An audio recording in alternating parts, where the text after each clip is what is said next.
and welcome to Commons Current Events Roundtable.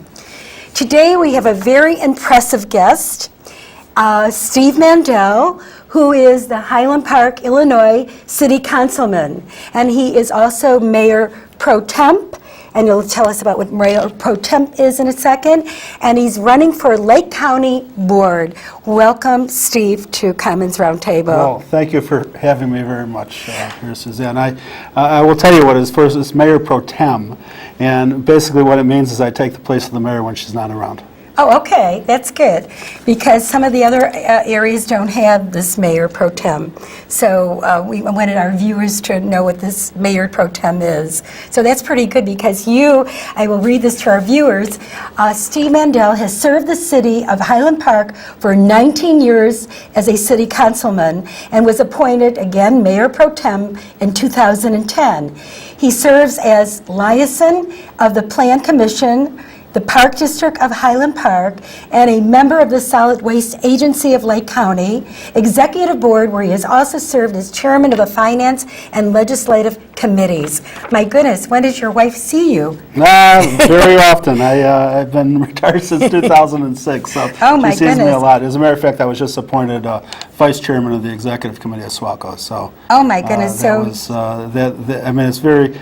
SWACO is a great place to work, Solid Waste Agency of Lake County, and so we deal with garbage oh my and goodness. Recycling and things like now, that.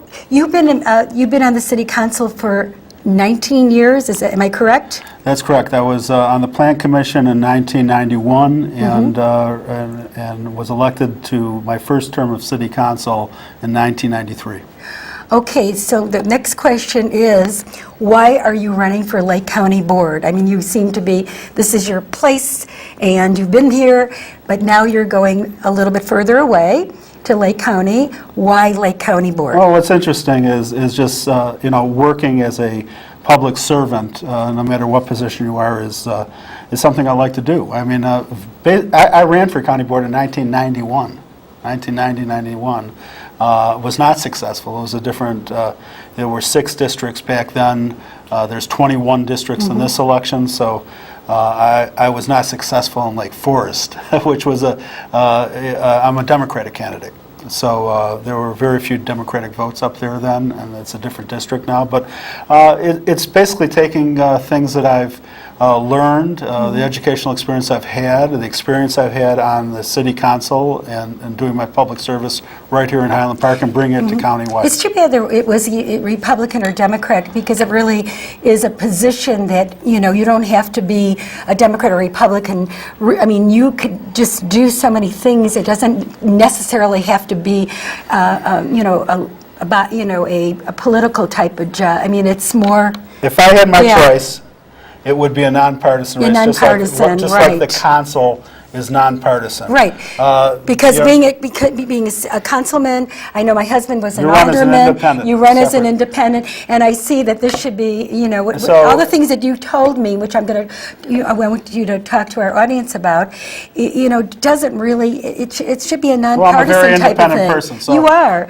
You're independent, and I've talked to Steve before, and that's why I wanted Steve to come on my show, is because he is truly an independent person. And you think differently than most people. And I like the viewers and people to understand why I'm saying this, because I think you have some really innovative things. I mean, you even drive an electric car. Yes, and we were talking today, and he said, I hope my hair isn't messed up. And I said, why? And he said, well, I didn't put my air conditioner on. They said, why didn't you put your air conditioner on? And he says, because I didn't want to.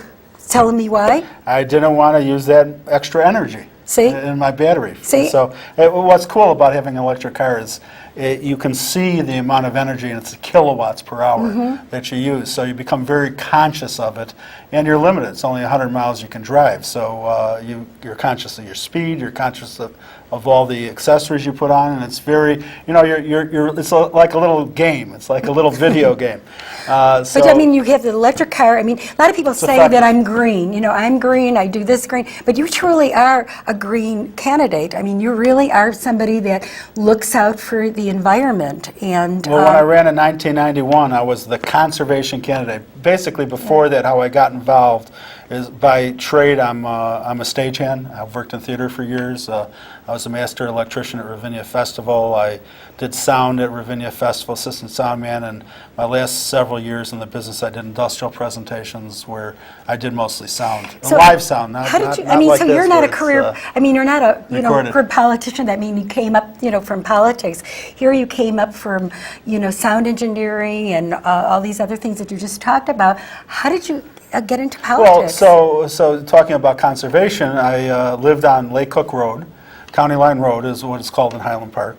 And they were talking about, it was a two-lane road. Remember, it was two-lane all the way by the stables. I lived off west Lake, and I used to everywhere live off Lake Cook Road. So they wanted to make it 4 or 6 lanes. Mm-hmm. So the neighbors got very involved together.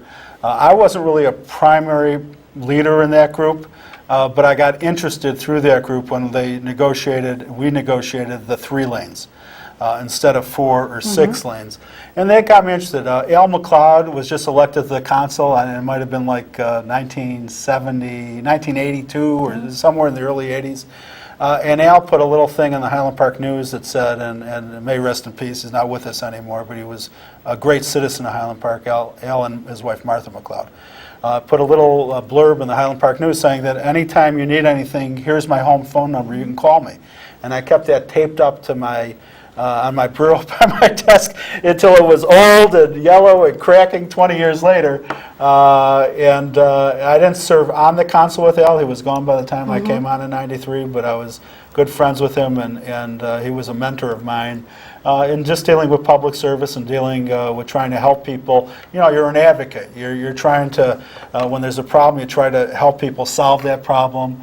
And move the community forward in a positive way and move individual situations. So you've been doing this for many, many years. But conservation is where we started. I was the chair. I was one of the initial members of the Highland Park Conservation Society. I got my start on the highway on County Line Road, and then in a subdivision on Ridge Road where they wanted to change the zoning and have twice as many houses. I was an advocate to save our neighborhood zoning, and then over in Hibernia, which used to be called the Polk property. We tried to get the Lake County Forest Preserve to buy that property many years ago. That's where I was introduced to the county back in the late 80s. So when you say I have wanted to serve on the Lake County Board for years and the timing is right to bring my environmental experiences, my strong representation of residents, concerns, and record of building businesses, community, coalitions to a broader area. And so you are the environmental person, and tell us a little bit about, I think you talked a little bit about it to me when we saw each other for lunch the other day. I wanted to hear a little bit about your what you were thinking of doing. I know that Highland Park, I live in the Highwood area, and we have our own... Efficiencies in government? Yes, efficiency in government. We have our own post office, our own fire department, our own police. I mean, we have everything our own, and we're right next door. I'm 5 minutes away to Highland Park. And here, Highland Park has its own library, it's its own fire department, its own, and it doesn't seem that it's efficient, and this is what you want to talk about. And that's shared services, consolidation of governments, reducing costs. I mean, I am not alone in having a very high tax bill. I know there's many people out there that are struggling and trying to pay their taxes and trying to live in our communities. So what I've done on the city council is work towards becoming more efficient, work towards seeing ways we can find ways of saving money, cutting things we don't need to do, looking at outsourcing different parts of our government, and looking with other governments to share services. In Illinois, we have about 3 times as many governmental agencies as other states. I mean, it's just crazy. We're a town in Highland Park of less than 30,000 people now. Highwood is what? 5,000? Something like that. Something like that. And how many governments do you need? You know, we have in Highland Park, we have the city government, the park district government, the township government. We have 2 school district governments, So how, is there a way for us to share? In the same school, we share the same school, we share a lot of Right, the so, same, and you need X amount of boots on the ground. So, we need X amount of police officers to deal with the patrols and square miles and things like that. But do we need, X amount of superintendents for schools? Do we need 5 superintendents for schools for a population area of 75,000 people, let's say? Or would one do it? So we look at and then plus the fact that the fire department and your police department, you got to pay all these pensions afterwards. Well, that's a whole other and that's story. another story. And I Pension's know a whole other Highwood story. is going. I know Highwood is going broke. I mean, because of all of this, and it's in all these other areas. That you were talking about maybe incorporating Deerfield and incorporating other areas. Well, that's much more drastic than I'm looking at least right now. Okay, so you're looking more like Highland Park and No, Highwood. what we're looking at is things like this. We're in a building here that's Public Safety Center, the police center. Right. It has a communications facility in this building. When we designed this building and we built it, we created parking and created a place that maybe we could work with Deerfield and Lake Forest and Highwood and all have our phone calls come into this communication center. And it's a Okay? really beautiful building. So do we need jails in every town? Do we need jails in Deerfield, Highland Park, and Lake Forest and Highwood? Or can the amount of use that we need, can everybody be jailed here? Because one of the things and why you have to have a police department staffed all night long is because if you have inmates, then you have to have someone there with them. So that was one of the questions we talked about when we talked about communications. Communications actually is one of the lower hanging fruit, and that's what you go for first. So- We're not looking to talk about consolidating all the communities together to one big community. Not yet. We're looking, right now, we're just looking Okay. at seeing what services that we all share. Okay. That we can work together. Now, is that why you want to go to on the Lake County Board? Is that something that you could, as a councilman, you really work with Highland Park, but as a Lake County leader, you could maybe consolidate some of these things? This is something that you can do at a Lake County level? Well, so the question is as a Lake County board member, and what can Lake County government, which probably taxes, which does tax, about the same rate as the city of Highland Park, and you can think of what we get from Lake County and what we get from our city, how could we share services with them?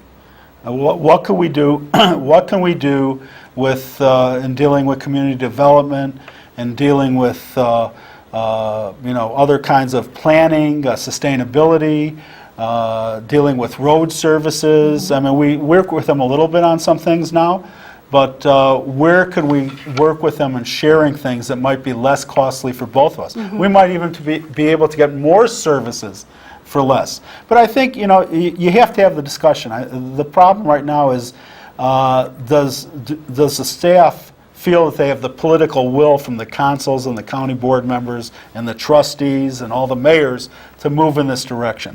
So that's the first step, to provide that political will to make it happen, because it's very hard for individual entities to give up jurisdiction. Right, And because that's I the know big they thing. had a problem when we were in Highwood once. They had a big meeting, and they had the police, I think it was they wanted to combine, I think, the fire department or something like that, and then they It was had yeah. was it the fire department, It was, I think? it Or was the police- sheriff taking over the police department. Or was it the police department, the fire department? Right. What was it, the police department? See? It was the police department. Well, I know the sheriff came down to talk about the police department. Okay, because I know they were talking about the fire department too, so I know there was a lot of different things. So at that time, you're correct, it was the police department, and the unions were there, and they were fighting, and people were screaming. I remember going to that meeting. It was, you needed to wear earplugs. That's how bad it was. Well, let me say something about that. Because people were really upset. Oh, I don't want to lose my police department. I don't want to lose my fire department. They were afraid that if it moved into, like, say, the Lake County, what's it called? County Sheriff's The the Sheriff Department, that they would lose all their services. They were afraid of that. So people are fearful when you want to do something new. People don't like something new. They like what they've had. They feel more secure. Tell us maybe, and you remember that meeting, what can you do to maybe, how do you motivate the people? How do you show them that, hey, what we're going to do is much more efficient? Well, first of all, you have to learn to walk before you can run, and I would say getting rid of your police department is running. Now, what Highwood would do, what I would think would be workable, is working with Highland Park. on having a joint police department, working with Highland Park Right. to have a fire department. We've talked to Lake Forest. So and before you Highland. go to the biggie, Right, no, yeah, you don't get rid- you start baby steps. You start Okay. baby steps. But I will tell you this. You heard the recent discussion with the teachers in Chicago and the raises that they got. Right, right. We're in a slow growth economy. This is not the 2000, 2002, 2005. We're in an economy now where Lake Forest just had, they had discussions, but Yeah. when, They had- when we talk had a about strike. when we Had talk a about school strike. employees Yeah. and when we talk about pensions and things like that, there has to be a reality check. Mm-hmm. I'm a strong supporter of unions. I'm a union guy. I belong to the International Alliance of Theatrical Stage Employees. I believe that people should be able to have representation and collective bargaining. But there has to be a partnership with the employer and the employees. The employer in this case are the citizens in public government. The employees are the fire, police, and everybody else, but there has to be a reality check because the alternative with us as leaders and citizens saying we don't want our taxes doubled and tripled. We don't want them going up 5 and Right. 10% a year. The alternative to that with leaving the system in place now is bankruptcy. It's real simple. As Bill Clinton said at the Democratic Convention, it's arithmetic. You got to add up. Yeah. You know, pensions are based Right. on increases of equities that are currently between 7.5% and 8.5%. We're lucky to see 4%. city's gonna run out of money. How are they It's gonna not do the that? city, it's a state pension. But, we have to negotiate in realistic terms. Everyone's got to take a little pain. Taxes got to go up a little bit. Pensions and costs of employment has to come down. The expectations have to come down. If medical expenses go up 10%, it can't be the citizens that eat all that. There has to be a reality that because the only alternative we have as elected officials is to cut jobs. If we're forced into paying higher percentages and paying higher pension costs and higher health insurance costs, we just have to cut people So because we know we're not going to, most of us, So you not feel it's committed, more, we're not going to raise taxes. more efficient to have combinations, We have to work Yes. together as a As a group. partnership. Okay. Collective bargaining groups, our employees that aren't represented by unions, all of us have to work together and understand that here's the X amount of money we have. We're going to grow maybe 2% a year for the next 10 years. So under that scenario, how are we going to work it out together? Because we want everybody to keep their jobs. We don't want to have to And you don't- outsource everything and you don't to want to see private businesses companies. open. You Yeah. see these businesses are closing left and right. You see, I think you're losing Saks, I think. Well, and that store's was a great store to have there, but we'll fill it. I mean, we're losing Saks. It probably wasn't the greatest place for it to be to begin with, but I'd love to see an electronics store there. There's plenty of parking under Renaissance Place for Right. us to fill that. We don't have I an know that electronics store in Highland That's Park. one thing I think of, and See, it creates the guy thing. and it No more- creates, but no more clothes. it's one of the highest generations of sales tax. What we've done, my fellow city councilmen and the mayors and I that have sat on since 1993, from then till now, is we've taken the tax rate from about 12% of your tax bill down to 6.5%. We've increased sales tax from what used to be 2/3 of the property tax and increased it to a little over what the property tax is. So we're importing dollars from out of our city into our city to help support our government. And what about the Highland Park Theater? Now, I know they're going to be, that's one of your babies.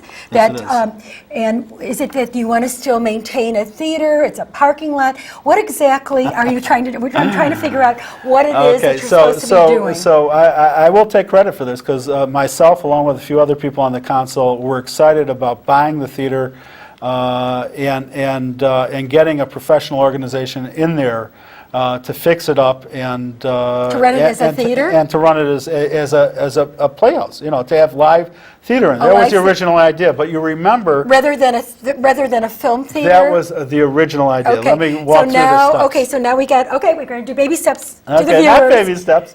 But so back then, when we thought of this Yeah. and we bought the theater, Yeah. the recession hit. Okay. Not-for-profits were not getting money, so our group said, let's just put it on hold. We'll run the theater as it is now.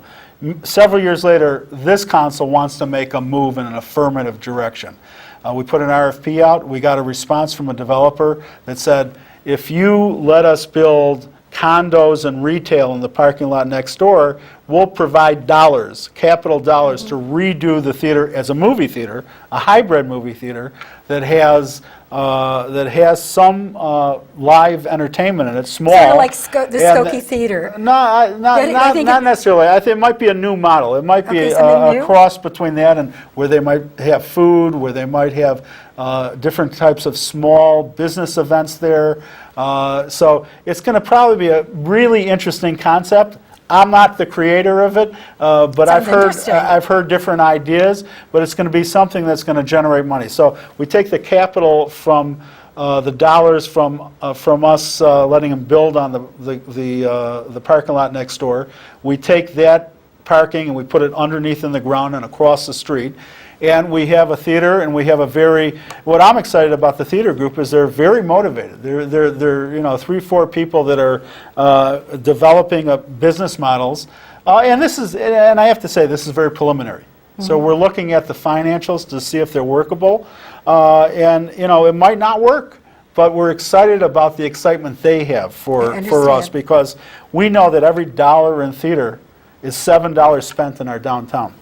And we have a wonderful downtown, but we can't ignore downtown. We have to continue to do things that attract people from out of the city into the city to spend money at our restaurants, to spend money Maybe in get rid of the entertainment parking facilities. meters, so you could say that we do not have parking meters like Chicago, $5 every 5 minutes, but we have free parking, so you could shop without worrying about your meter. Maybe that would be a good idea, Well, we do too. have free parking. We have free 2-hour parking on all the streets in Highland Park, So, I free mean, yeah. 2-hour parking, and we have free 3- and 4-hour parking in and our for other the lots. theater. So But I'm that is yeah, true. Yes, we have to talk about that. There also, Steve, you were talking about something green that you wanted to talk about. You're doing Greentown. The Greentown? Yeah, Okay. I'm very excited about this. Greentown Highland Park is coming to us on October 17th. We're going to have a movie at Renaissance Place called Wasteland. It's about a garbage dump and people that are living in it and talking about those kind of things. But it's very interesting with 2 special A garbage short dump. It sounds short like films. in Glenview that people do live on top of a Right. garbage Well, this dump, takes don't place down they? in South America, Yeah. but I haven't seen the movie, but I hear it's really good. You walk away there, it really It's a moves Glen, you. wasn't it the Glen? It might have been at the Glen, yeah. I think the Glen was, it was a garbage dump, and then they built, they put the hills. So we're going to kick off our Okay. Greentown on October 17th, and those tickets, I think, are available if you go to Renaissance Place. It's, I think, a 7 o'clock show. So you go have dinner downtown, and you enjoy yourself, and then you go to the movie, and that's the 17th. That's Wednesday, October 17th. And then October 18th, this is at the Arts Center. The Arts Center, we're going to have 2 programs free. One is on green landscape designs and practices, and the other will be on food waste. We have a composting program in Highland Park on food waste. It's a pilot program now, but we're bringing all the counties, 5 counties from the area are coming in to discuss best practices and a way to move forward on those 2 issues. And then on that night, Thursday night, there's going to be a celebration and something at the Arts Center program that's going to kick off our Greentown for the next Friday, all day long Friday. We are going to have all kinds of environmentally tracks. We're going to talk about shared services that we talked about. Right. We're going to talk about clean water. We're going to talk about landscaping. We're going to talk about food waste and different kind of things all day long. And we're very excited. We're going to talk about sustainable foods. We're going to talk about a walking town. We just passed a bike and walk ordinance plan in the city that will promote trails and promote sharing parts of our streets with bicyclists, get people out of their cars, get them to walk, and get them to ride their bikes. So this, Boy, if you look so at much, I can't you look at How Greentown, you do all this? Greentown Highland Park. You can search it on the web. There's a link at our city website at cityhpil.com. And it's going to be really cool, so please come. And also, we want to tell the elections. You are running, and it's great because the whole time that I spent some time with Steve, I never knew the person that was running against you. And that's what's nice about this, because Steve talks about what he can do, you know, what you've done in Highland Park, what you're going to be doing in Lake County, and you know, and it's such a pleasure, because you know, every time I turn on TV, it's every candidate is knocking the other guy down. I mean, you know, this one doesn't do this, and this one's that, and they sneak and they listen to their. And that's why I like nonpartisan politics. Yeah, that's right.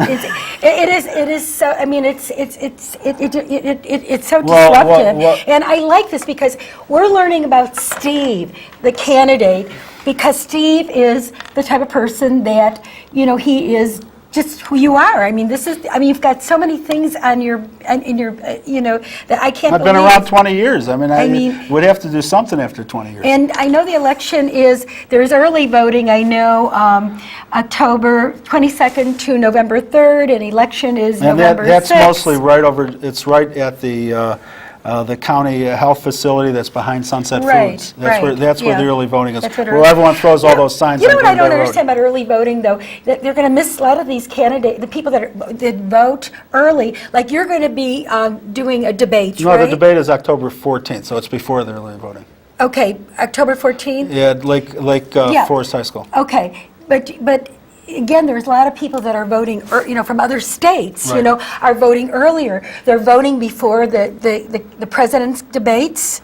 I mean, people do sometimes change their mind when they hear somebody talking. I mean, it's usually pretty set. I mean, you most likely know who you're running for or who you want. But, you know, it's interesting that a lot of these things, early voting is nice, but sometimes you don't really get to know the candidate. Well, they just shortened early voting by 1 week, which I found very unfortunate. I think it was a fiscal decision, but it was nice to have it a week longer. But still, people should get it out of the way. They should go vote October 22nd through November 3rd and get it done. Yeah, but they'd like to hear what the candidates have to say. And I think this is really important, because each candidate has something to say, and sometimes they can't say it, you know, when they're doing a regular, you know, when people are interviewing them on television. But what I got out here today is amazing. I got the real Steve Mandel, which that's why I invited you to come on the show, not because I could see that you're effective, you're an independent, and you seem to be a leader that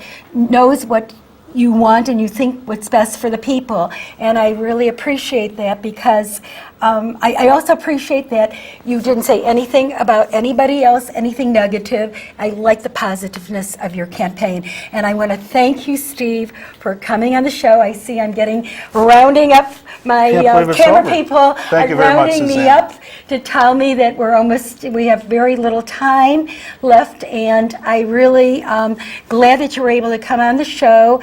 And anytime afterwards you want to come on and tell what's happening and what you're doing next, it's really important for people to hear this. And thank you again. And thank you for having me. And good luck to you. And